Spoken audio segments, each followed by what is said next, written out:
Mesdames et messieurs, bonsoir, vanakkam et namaste. Je suis Ramani Shetty, je suis indienne et je suis née en Afrique du Sud. Comme mon père et mon grand-père, je suis une entrepreneuse dans l'âme. Aujourd'hui, je vis en France où je dirige une entreprise de conseil en stratégie financière pour les petites et moyennes entreprises. Ce parcours, je le vois comme un voyage de la diaspora indienne, l'une des plus grandes diasporas au monde, avec plus de 20 millions de personnes dispersées à travers tous les continents. Mais au-delà de cette échelle impressionnante, ce qui réunit cette diaspora, c'est un ensemble de valeurs et de qualités qui nous permettent de réagir au mieux dans tout pays où nous soyons. Ce soir, je vais partager avec vous ce que je pense, ce sont des deux piliers fondamentaux, la raison pour laquelle de ce succès. Tout d'abord, une philosophie de système D et une ingéniosité qui nous permettent de s'adapter au mieux où nous soyons. Ensuite, une compétence accessible à tous, qui ouvre les portes vers d'autres cultures et nous permettent, nous, de mieux s'adapter. Ce soir, je fais ce TEDx en hommage à cette force collective. Ensemble, nous allons découvrir comment chacun de ces piliers, forgés par les générations avant moi, nous pousse à aller au-delà de nos propres limites et créer des ponts vers d'autres cultures. Comme je vous avais dit, je suis née en Afrique du Sud. Les Indiens, ils se sont installés à la fin du 19e siècle, où ils sont venus comme travailleurs contractuels sur les plantations de sucre. On ne peut pas dire que la vie était facile, loin de là. Ils étaient face à un pays qui ne leur laissait pas de la place. Mais, ils avaient un secret. La jugade. C'est quoi exactement la jugade? C'est un état d'esprit qui vient tout direct des rues animées d'Inde, où la débrouille et la ingéniosité nous permettent de faire adapter au mieux dans chaque circonstance. La capacité d'adapter est l'une des plus grandes qualités de la diaspora indienne. Imaginez-vous face à un défi, sans ressources, sans budget, juste vous et votre défi. Pour la diaspora indienne, c'est l'occasion de puiser dans cette philosophie vieille comme le monde.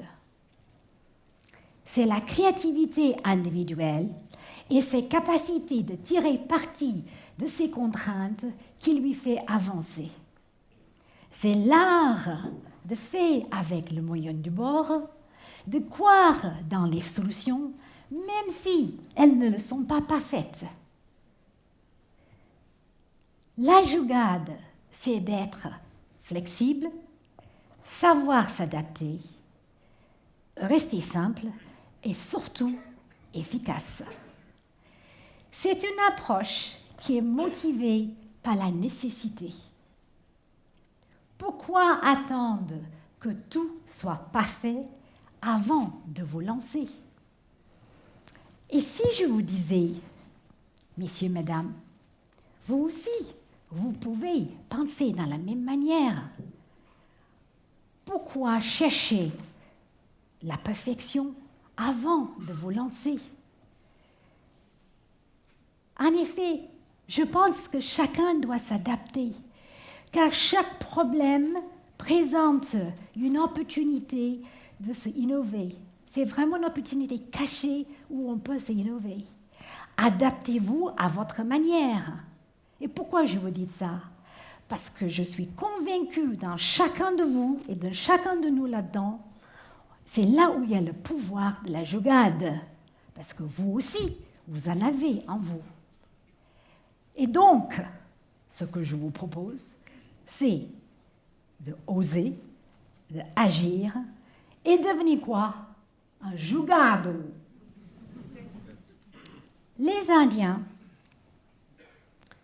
lorsqu'ils sont arrivés en Afrique du Sud, ils étaient immergés de dettes et avec rien, parce qu'il fallait qu'ils payent leur voyage quand même. Hein. Mais malgré ça, petit à petit, ils ont monté des boutiques, monté des commerces, construit des écoles et même créé des lieux de culte. Là où d'autres auraient vu les murs, eux, ils ont vu des portes. Pas à pas, ils ont bâti une communauté solide. Aujourd'hui, leurs descendants, même s'ils font une toute petite partie de la population d'Afrique du Sud, c'est-à-dire 2%, leur contribution et leur rôle étaient essentiels au niveau du plan économique, financier, social et politique, mais aussi inspirés par la philosophie de la non-violence prônée par Mahatma Gandhi, Dr. Martin Luther King aux États-Unis et président Nelson Mandela en Afrique du Sud, avaient tous les deux mené les luttes contre les inégalités et les discriminations en utilisant cette approche non-violente et pacifique, et en hindi on appelle satyagraha. Aux États-Unis, Dr. Martin Luther King il a particulièrement appliqué ces principes afin de mener le mouvement des droits civiques des Américains et ainsi marquant toute une génération. Alors, à l'image de cette persévérance, je me souviens souvent ce que ma maman me disait. Ramani, la seule façon d'apprendre est d'essayer. Et si tu échoues une première fois, il faut recommencer. Et si tu as une deuxième fois, tu recommences. C'est la seule façon. Mais ce qu'elle disait, l'important, c'est que tu fais ton mieux. Alors, je me suis dit, vous pouvez aussi penser dans cette manière.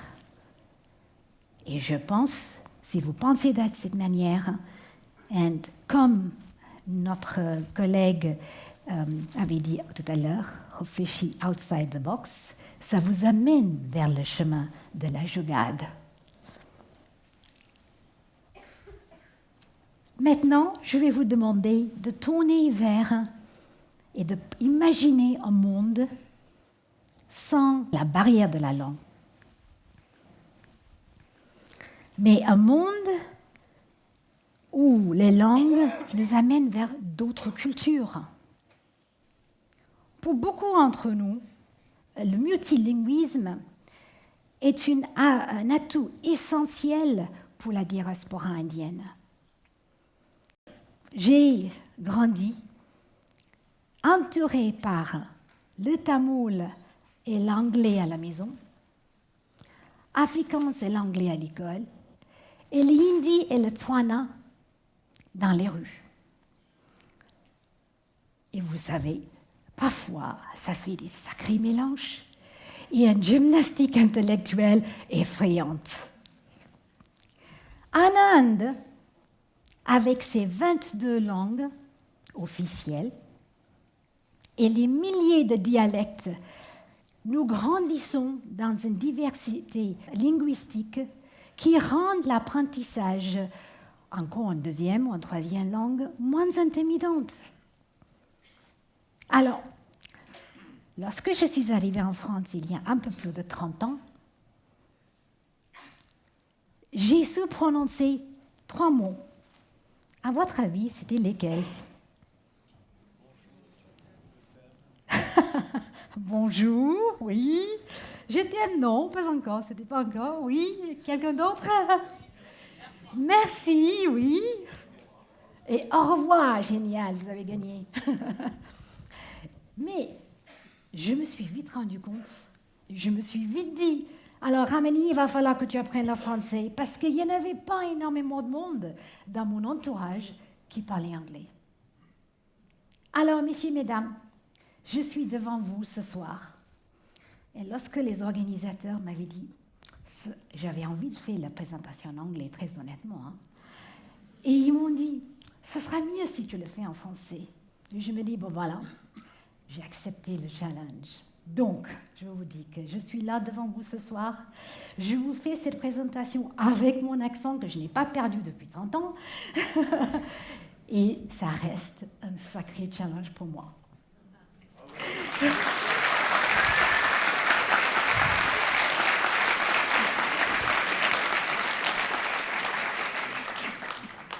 Apprendre une langue, ce n'est pas juste acquérir des mots.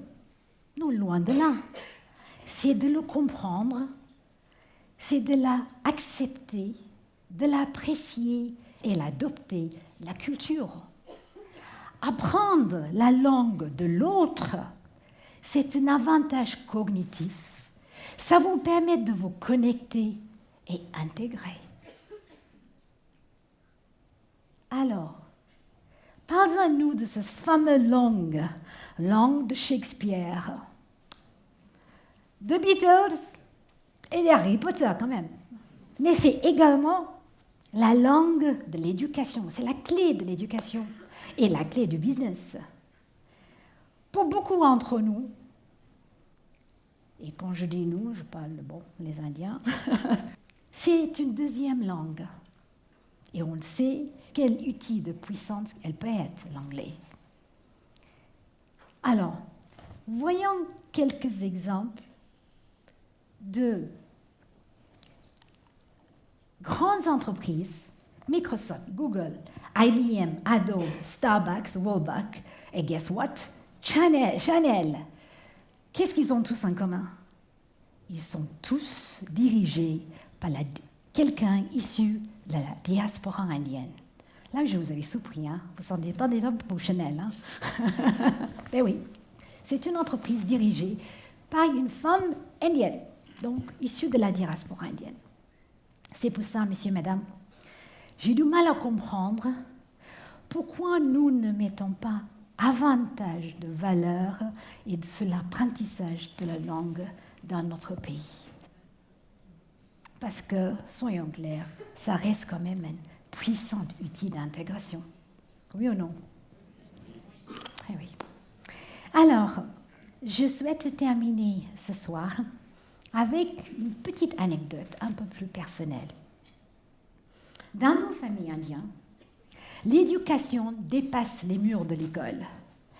C'est une affaire de famille, c'est une mission familiale et c'est une ambition qui est partagée entre les générations qui se dévouent à les générations suivantes. Dans notre famille, entre nous on dit, il n'y a que 3 choix de carrière. Médecin, l'ingénieur ou la déception.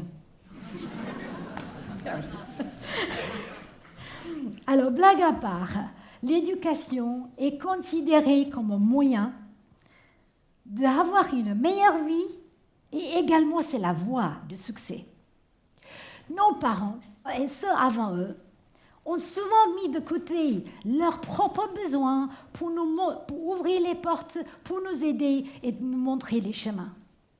Mais au-delà de cette réussite individuelle, c'est une réussite toute une famille, c'est une réussite de toute une communauté, et cette vision nous donne l'élan pour aller plus loin. Parce que pour aller plus loin, il faut être tenace. Et nous grandissons avec cette certitude qu'un Indien ne doit jamais dire non à un défi. No is not an option. Il Vous faites ce qu'il faut pour vous débrouiller, pour y arriver. Get the job done. C'est aussi simple que ça. Merci. Merci.